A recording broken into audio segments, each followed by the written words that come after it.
in the supine, in the prone position, si paa, i-dorsiflex mo lang at kakapakit, same landmarks. Clear? But this time around, center of the calcaneus, second toe, the proximal is perpendicular towards the ground.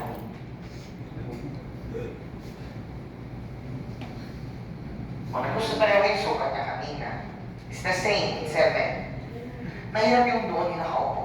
Wag na. No? Next, ito yung pinakamahirap. Okay? Yes. It's just too many toes. Claiming. Paano lang po? Papatayuin. Pasyente, nakatayo. Tapos kayong therapist, Nasa likod. pupunta sa Likod niya. Tapos pagdating mo sa likod ng pasyente mo, Bibilangan. lumevel yung mata mo sa paa. So, Ruby, tayo ka. Normal standing. Talikod ka sa kanila. Yun. Okay. So, normal standing, lalayo ka lang konti, papantay ka ng mata sa baba. Okay, dito sa side na ito nakikita ko is 2.5. Normal is 3, di ba? 6. So, ano ang normal natin? The normal na the may cosine is 2.5. Okay? Sorry. Yes, it's 2.5 ang normal, or up to 3. Considerable is up to 3. Here, 2.5 or up to 3. Pag dumami, naging 4, Lagot. likely for this area, Naka-ever. this is the foot in excessive pronation. Pronation or out, no in. Dito, 2.5 or pwede na maging 3, Meron ako normal ka-emer. yun. Which is true. Tapos Kasi ito bakit? ano. Kung sinukat natin siya with a goniometer, the patient has normal, out, toning. So yung kanina may sukat, dito wala na. Hindi mo na susukatin. Next, ito na yung mga for sprains. Bishop test for sprains. Dear drawer ulit. Okay ka lang? Ayan ba? Sige. Ay, di pwedeng hindi. So let's try anterior drawer. So ilagay lang, sir. So how would you do the anterior drawer test? No?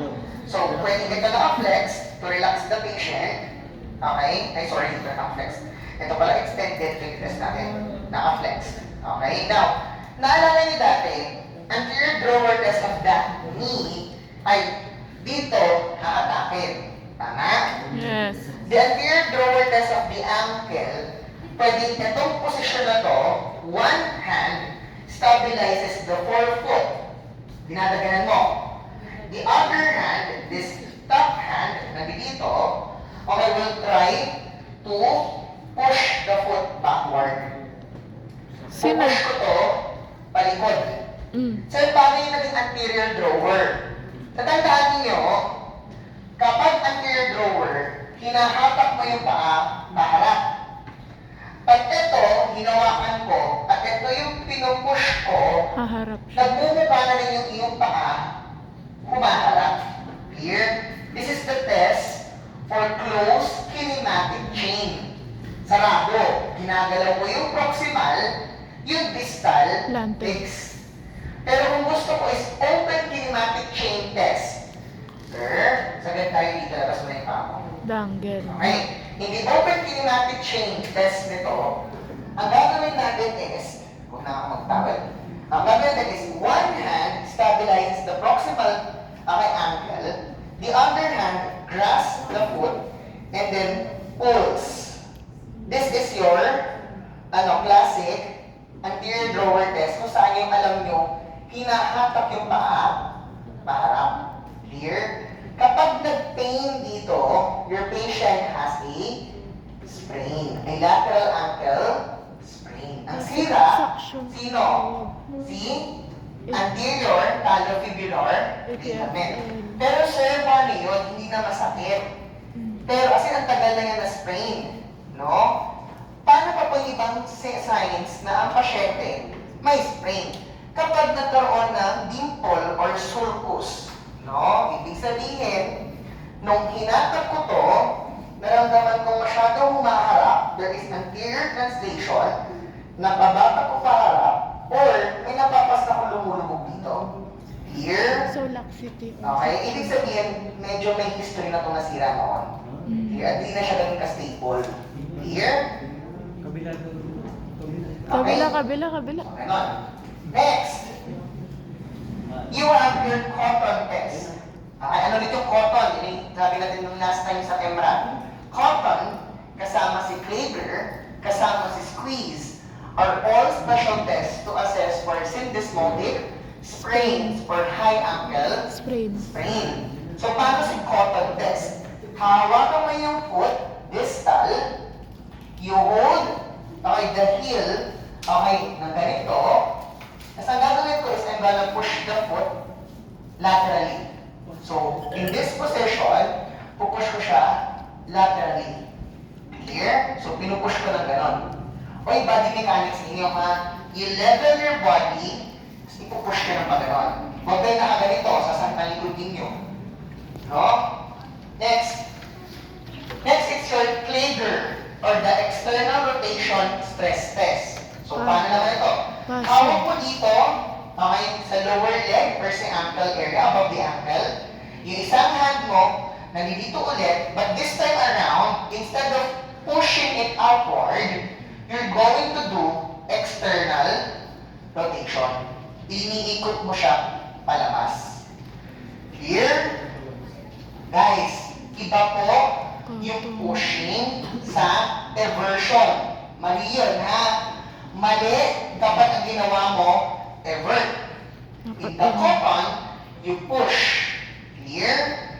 Kapag Klager, you external rotate. Kapag naman, okay, mamaya na yung prone. Squeeze. Test, ano ginagawa? Pinitiga mo lang siya. Clear? Pag piniga mo siya, sumasakit pa rin, okay, doon sa area, especially dito sa taas, it means that there is syndesmotic sprain. So, ibig sabihin, nung nag-cotton, nung nag-Klager, nung nag-squeeze, ang sumasakit ay bandang rito, okay, sa ankle area mo, pertaining na meron ang high Ankle sprain. Ha? Dito? Bakit ka natutuwa ka? Hindi ka pa. Last time kasi dito siya pasok. Last time ako, baka hindi na. Meron pa rin? Oo, meron pa siya. Okay, balik tayo. You have your prone and your drawer. Sir, bakit may prone? Eh, pwede ka namang hatake. Minsan kasi paano kung malaki yung pasyente ninyo, ang leg ninyo, nasiyan na, no? Okay. So, sinis ka naman dito. Yun! Ay, kahapon, nagturo ako, magkwenta lang ako. Nandiyan yung mga third year. Kahapon, di ba pedya tayo? Naghahanap ako ng maliit kasi kailangan ko ng pedya. No? Dito, pag nag-pedya na kayo, at kaya ako yung picture ninyo sa higher, Ayan, hanap pa siya. No? Actual size. Kasha dun sa ano? Kasha dun sa active frame. No? Kasha pa siya sa internet. Ayan, dapat, Mr. Lopez. So, paano yan? Kasi kunwari maliit ka lang, saan nalaki yung pasyente? Sa ito konti. Okay, paano to? Ang gagawin nyo lang is, you're gonna push it down using your body weight. No? So, hawakan mo yung ankle, okay, you place your hand on the heel, and then what you're gonna do is, straight elbow, hip flexion or ground flexion. Mas ma-check mo to. Much better to kung hindi kaya ng strength mo atakin. This is the best position for you. Here. Next. Squeeze. Tailor tilts. So, side lying ka, Mr. Lucas, sarap ka sa kanila. So, in side lying, okay, Never side aligning. lying pala, dito ko magpulog. Kasi yung paa na nakatanggal yung medyas yung gagalawin natin. Bawa naman si Lucas. I-draping nyo. Lagi siya nakangiti.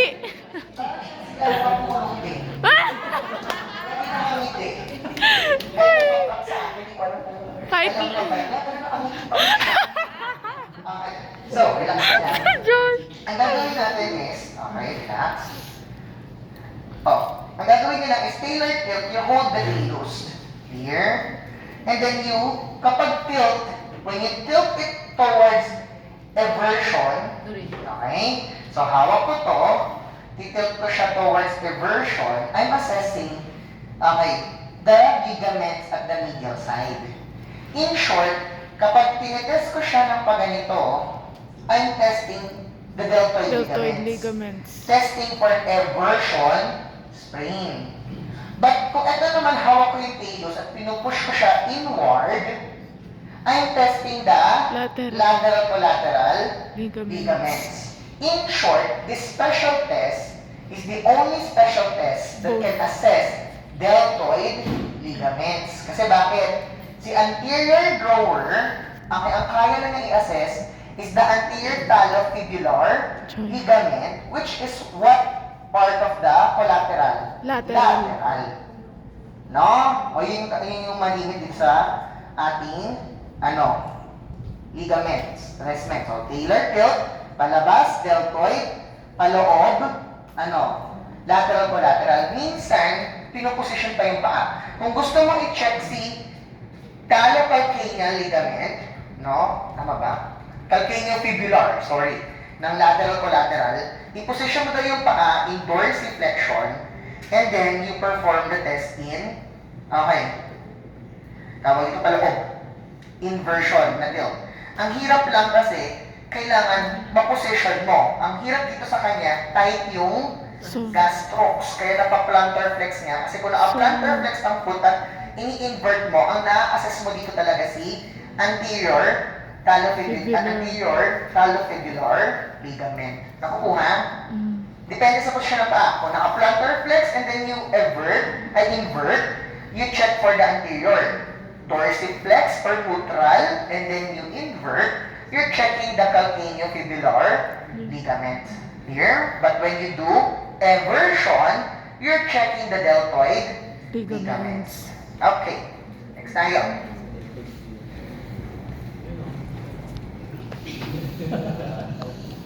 Other special test of the foot, it's your face line. The face line, katulad siya ng navicular drop, which assess your, what? Medial longitudinal arc or your flat foot, kung yung flat foot yung pasyente.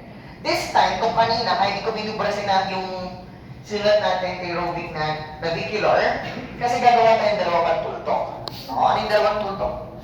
The first mark, is at the apex of the medial malleoli. And then the second mark, is at the level of the navicular. The third mark is at the first, metatarsophalangeal joint, o MTT. Ngayon, susukatin lang natin siya. Usually, gano'n ulit. So, lagyan mo yung tutok. Lamig. Paa mo ulit. Tututokan natin matagdag pa. Dito ulit yung paa mo. So, paano yung mga tuldok? Tuldok natin is, dito sa may medial, in malleoli, at yung malleoli niya sa baba, just below, and then isang diretsyon linya papunta sa kanyang metatarsal. So, ito yung linya natin, that's your face line. Clear? Ang goal natin is, may face line siya on non-weight bearing. Intact, yung line. Titignan natin kung bumaba ba siya kapag tumayo. O ganito yan. Tingnan niyo muna sa screen. No? Kapag nakaangat yan, ito yung linya, na nakikita ninyo, hahatiin mo yan sa tatlo. No? So this is your first 1/3, your second 1/3, and then yung nasa ground, yung last 1/3. Imagine, so kunwari, sa totoong buhay, ito yung linya, ito yung lupa. Kung ito yung navicular mo, hatiin mo sa tatlo. So yung first 1/3, middle 1/3, last 1/3. Clear? Kapag nakita mo daw, it falls on 1/3 from the floor, it is a first degree foot flat. No? Flat foot. If it falls to the 2/3, it will be second degree. Pag napunta sa pinakababa, third degree, flat foot. So, dito naman, nag-grade natin gaano kalala yung flat foot ni pasyente. Nakukuha? Try natin sa kanya. Tignan natin. So, yan yung line niya. Tignan natin yung navicular niya. Third degree. So, patient na ganito, lahat ng bigat na sa non-tested, tapos dito wala. So, harap na sa kanila, side view. Okay. Tapos ngayon, so this is the line. Imagine niyo ito yung line natin. So, sir, bigay mo yung bigat mo. Ito yung line. Wala na. Wala na, flat foot na talaga. Nasa ano siya? So, this is the line. Ito yung linya natin. Okay? So, kung ito yung ground, nasa second degree. Second degree nga. Medyo second degree. Bumaba na kasi sa 1/3 eh. So, mga medyo second degree na yung dating na. Okay? Lagpot niya. Okay? So, ganun yung siya Oh, ginagawa.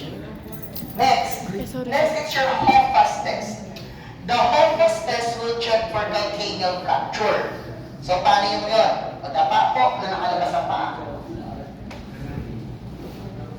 Sir, sa dito. Very good. Okay, pagtangat na natin ito, Robin. So, ang gagawin ninyo is, sa totoo, ang test na yan, parehong paa check your fingers palpates the tendon of the Achilles. Here. So, you palpate the Achilles tendon. As you palpate the Achilles tendon, instruct the patient to actively perform plantar dorsey. O, sige nga, sir. Plantar dorsey. Sabay. O, mabilis na. Tuloy-tuloy. So, ganito yan. Habang ginagawa niya yan, pinapakaramdaman mo yung bang taunt, yung galaw ng Achilles, pareho ba sa kabila? Kailangan pantay. Kung yung isa daw, medyo mahina, okay, yung laban ng tendon habang gumagalaw, maaaring itong paa na to, fracture yung kanyang calcaneus. Nakukuha? O, yan yung Hoffa's test. Next, your Homans, tutong mo yan, yung Hoffa's, Homan. Si Homan, that is for deep vein thrombosis. Paano mo nalalaman ang pasyente nyo may deep vein thrombosis? Masakit during walking. Balot-balot. Joke. Ano turo sa inyo sa nyo, Sira? What's the hallmark for a deep vein thrombosis? Namamag. The deep vein thrombosis will have the classic Virchow's triad. Oh. Ba't alam ko? Naalala to, which is your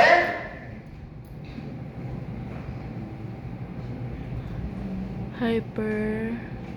coagulability. Coagulability.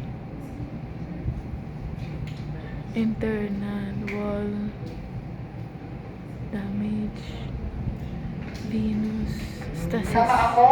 That's your Virchow's triad. Ano ang sanhi ng isang DVT? Virchow's triad. Hypercoagulability, intimal wall damage, Venous stasis.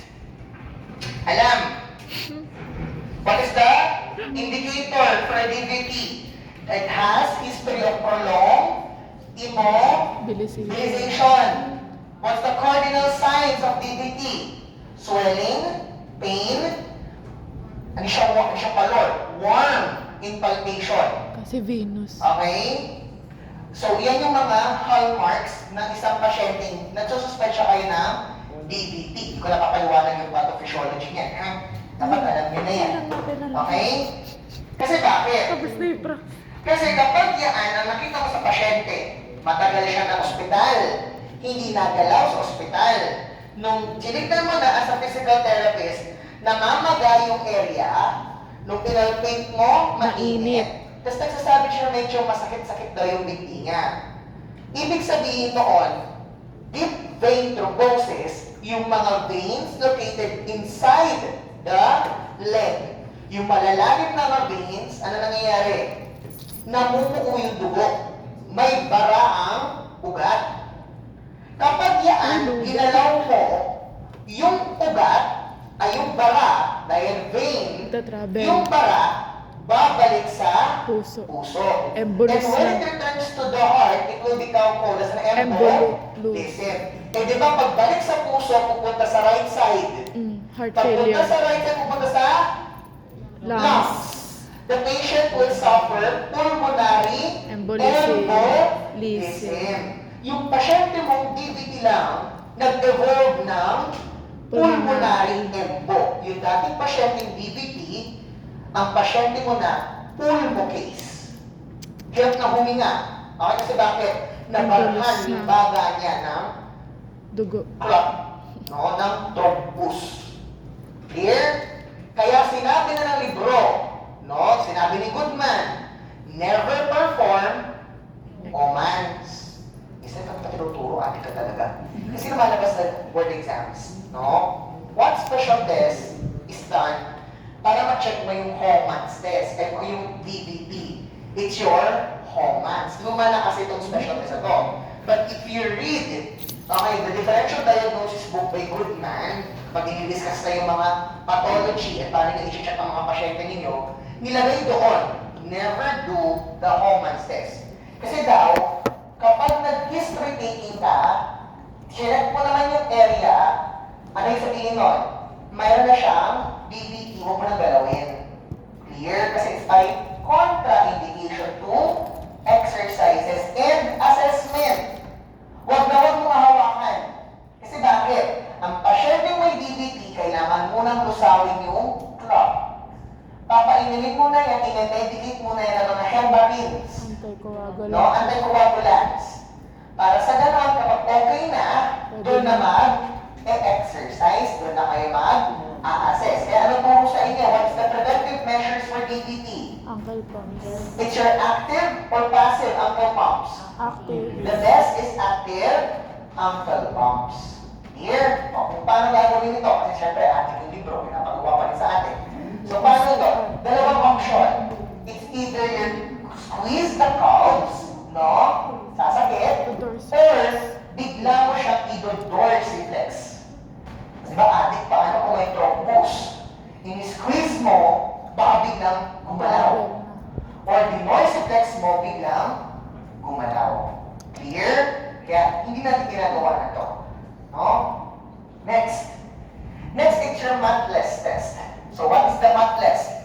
Inaalam niyo naman kung ang pasyente niya nagkaroon ng putol ng Achilles tendon. Clear? Ito yung pinaka-buisit na special test, no? Bakit? Ito mailimutan eh. Noong exam namin, the written exam for our, before internship, may comprehensive exam, nag-aral ako ng lahat ng special test. Okay? Inaral ko ulit. No? Kasi yung teacher namin, before the compre, nag-practicals kami head to toe. Muscular, orthopedic exams. So, sabi na ni ma'am, next week class, meron tayong practicals. Mga practice? Head to toe ROMMMT special test. Tang-ina. Siya, isa-isa siya. Okay? Demonyo. Kinabukasan, practice kami. Demonyo. Tapos number 1 ako. Oo, mataman ako. Hindi kami dito sa natin. Dito siya, di ko maiwan, nagkakwarto namin. Dito ako nagpa-prax, dun yung isa nagpa-prax. Nag-prax ako, nabunod ko. Thorax, ganito din. Na nabunod ko is total hip replacement. Mintik na yan. Sabi ko, lahat ako isa ko special test, but may total hip replacement, walang special test yun. Nag-perform. Ayun, mali lahat. Ni Juan, ang nakitama lang yung exercise. Mom, bakit? Sir, di ka na tayo. Zarate, di ba ka nagbasa? The patient is only 3 days post-op. Ba't ko ginalaw? Oo, adik yung mga post-op na yun. Okay, balik tayo. So, nag-test kami. Lumabas ang matless. Paano tinatanong ang special test? Tinatanong lang sa special test, ito yung ginagawa ng therapist. Tinatanong minsan, ano yung pangalan ng special test? Hindi ko siya makilala. So, ito lang siya. I-instruct mo lang yung pasyente mag-active knee flexion. Here, so relax ang foot. Instruct the patient to perform active knee flexion up to 90 degrees. Kailangan daw, makikita mo yung paa niya, tinan mo yung paa niya. Medyo naka-plantar flex. Here, nakikita niyo. Kapag daw kasi putol ang Achilles tendon, by the pull of gravity, the foot will move into dorsiflexion kapag nag-flex siya ng Knee. Here, that's your matless. Positive. Ito kasi yung dinala ko. Hindi, mamaya na yan. It's your Thompson's test. Thompson's kasi madali. Sir, sa labas ng din. No? Ang Thompson is, ganyan yung pasyente, yung posisyon, hawakan mo lang yung calves niya, i-squeeze mo. Kita yung reaction ng foot. You look at the reaction of the foot. Kapag in-squeeze ko siya, what happens to the foot? Plantar flex. Plantar flex. That's normal. Normal. Here, pag nung in-squeeze mo, wala ka nakikita ang plantar flexion, Putol. putol si Achilles. Nakukuha. So, yan yan. Pabalikan natin. Next naman, it's your Morton's neuroma test. So, tihaya ka, fine. Morton's neuroma is a special test. Check mo kung yung bang nerve dito ay namamaga or namuo. Nagkaroon ng neuroma formation. Masakit kasi yan dito sa harapan. Clear ng paa. So, kung check mo, totoo ba siyang may Morton's or baka plantar fasciitis, may mga digid na dyan, or may fracture sa kanyang metatarsals. Ang gagawin niyo is your squeeze. Ang gagawin niyo lang is, kung malaki ang kamay ninyo, pwede isang kamay, dahil malaki yung paa at maliit yung itasyo ng kamay ko ngayon, I can use both of my hands, ka-clasp ko together, and then i-squeeze ko ng ganito. Here. So, check ko dito kung magkakaroon siya ng reports of pain, dalawa ang pwedeng mangyari. It can be a stress fracture of the bone here, or may neuroma formation doon. Interdigital neuroma ang tawag. Next. Next, it's your synovial impingement test. This is the special test for a patient with an anterior lateral ankle impingements. So, paano yun? Dito, malimit nagkakaroon ng pamamaga. Clear? Or dito naiipit yung tendon. Naiipit yung synovium. So, yung thumb mo, sa-place mo sa harapan. Ganyan. So, nakahawak yung hands ko sa kanyang heel. Ito yung malleoli na apata yung kamay ko sa harapan. Clear? Lateral malleoli ito. Habang pinipress down ko ito, ano ginagawa ko? I perform dorsiflexion. Clear? Si pasyente, when I'm doing the maneuver, ano mangyayari? There will be pain. Kapag may pain, nung pinipressure ko to at dino-dorsiflex, ibig sabihin positive siya na namamaga or naiipit yung synoviums na sa gilid or yung tendons na sa gilid. Clear? Sige. Iba negative ka dyan, mag-check tayo. Negative siya dyan. Next. Next, it's your test for the peroneal tendon dislocations. So, kapag naman, ito yung special test that you can use for a patient with a peroneal tendinitis. Yung peroneus ninyo, peroneal muscles ninyo, namamaga, pwede kasi dahil dito, na-dislocate sila ng posisyon. So, paano gagawin? The patient is prone with the knees flexed at 90 degrees. The posterolateral region of the ankle is inspected for swelling. Ask the patient to perform dorsi and plantar of the ankle along with eversion against the therapist's resistance. If the tendon subluxes from behind the lateral malleoli, the test is positive. Guys, tingnan nyo ito. Active dorsi and plantar flexion along with eversion resistance. Bakit? Your peroneal muscles, peroneus longus, peroneus brevis, sila? Plantar flexor, evertor. Peroneus brevis, dorsiflexor, evertor. So, ibig sabihin, habang ginagawa niyo itong mga aksyon, nilalabanan natin, tinitignan natin kung matatanggal ba sa posisyon yung tendons. Kasi kung natanggal sa posisyon, ibig sabihin, dislocated sila. Clear? Kaya ngayon, namamaga kasi kapag napocontract, gumagalaw-galaw siya, hindi na siya steady sa isang pwesto. Saan dapat siya natagpuan? Dapat makikita mo siya sa harapan ng malleoli. Pag siya daw, if the tendon subluxes from behind, pupunta siya palikod, okay, ibig sabihin, mayroon ng dislocations ng mga tendons niyo. Nakukuha? Okay. So, ipalakita. Ito yung lateral. So, wait, pwede ka pa umikot na lang. Sensya ka na, ha? Okay. So, kung titignan natin, ano gagawin? Reflex natin ito, we will check kung namamagabay ditong side, and then you try to palpate. Ako papatong ko lang yung kamay ko dito. Okay? So, wait lang, ang term nga is ito. So, ito yung mga tendons. Papakiramdaman mo yung mga tendons dito sa likod kung gumagalaw. Clear? Yung parang aalis siya sa pwesto niya. Okay? Now, what we're gonna do is we'll resist. So, sir, I want you to perform this motion palabas. Clear? So, bababa mo yung tuturo mo yung paa mo sa ceiling and then move it out. Clear? O move. So, nararamdaman ko yung tendon niya, nandito lang.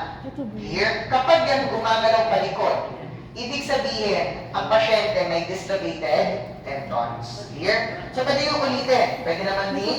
Okay, dorsiflexion plus eversion. Nakuha. Okay, next tayo. Females. Okay, yung mga females. No? Dorsiflexion and Pero yung ano nga ba? Okay, paano ang females? Tap, Females tap. is yung tap. Either Tap, with the tap, use of a euro hammer or with the use of your fingers. So, paano yung tapping? Yung tap, it depende sa tendon, ay sa nerve. Kapag nagtatap kayo dito sa harapan, you're checking for the deep peroneal nerve. Deep peroneal, kapag sa harapan. Kapag sa medial, okay, aspect, sa likod ng medial malleoli, this is the tibial nerve. Kasi ito yung dorsal tunnel ninyo. Here. Kapag naman sa talampakan ng paa dito, you're checking for a Morton's neuroma. So, dalawa. Katulad doon sa Morton's test. Clear? So, paano yun? So, yung una, if I'm going to check the tibialis pero deep peroneal nerve, ito yung malleoli, meron kayong flex extensor and inaculum dito. Clear? So, what you're gonna do, at the center, you just stop. Clear? Kung naman check nyo yung dorsal tunnel for the medial nerve, entrapment, ito yung medial malleoli, just behind the medial malleoli, it's your dorsal tunnel. So kung dito, imagine niyo, ito yung medial malleoli, just behind it, itong groove na to, is your dorsal tunnel, you tap here. Here.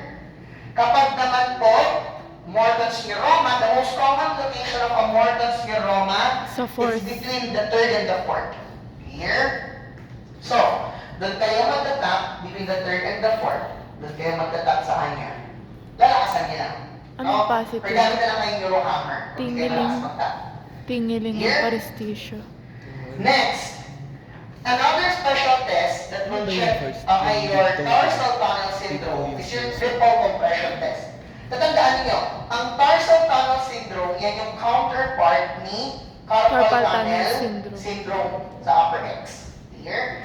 So how will you test this? Ang gagawin natin is, number one, you perform full dorsiflexion, contraflexion. Number two, you do inversion. Number three, you apply compression to the tibial nerve for 30 seconds. Kaya tinawag yung triple compression. Tinglantar flex mo, in-invert mo, dinaganan pa ng daliri mo for 30 seconds. No? So, paano yun? For example, ito na sa paa na to. No? So, yung kamay ko, nakapatol yung kamay, yung heel niya sa kamay ko, touching the dorsal tunnel, dito sa likod ng medial malleoli. I'm gonna do plantar flexion, inversion, then compression for 30 seconds. Paano? Pag nakaramdam siya ng mga tusok-tusok or tingling sensations sa talampakan ng paa, Dito. positive siya for a tarsal tunnel syndrome or a Ano yun? Bakit may medial one? pathology. Nakukuha? Yung kanina sa females, magiging positive kapag nagkakaroon siya ng tingling sensations. Saan? Here, gets Saan po magko-compress yung nandito po sa baba? dito. Okay. Ito. Pag push mo dito, ito. compress. Di na po i-extend yung big toe. Ha? No. Parang Ano lang yan? ginaganon. Kasi ang ginawa lang niya is pinaplantar flex niya, na-move yung big toe towards flexion. Mhm. Ang goal mo lang is plantar flexion, inversion, compression. Compression. Nakuha. Next, you have your windlass test. This is the test for plantar fasciitis. Meron bang stool dyan sa likod? May stool tayo.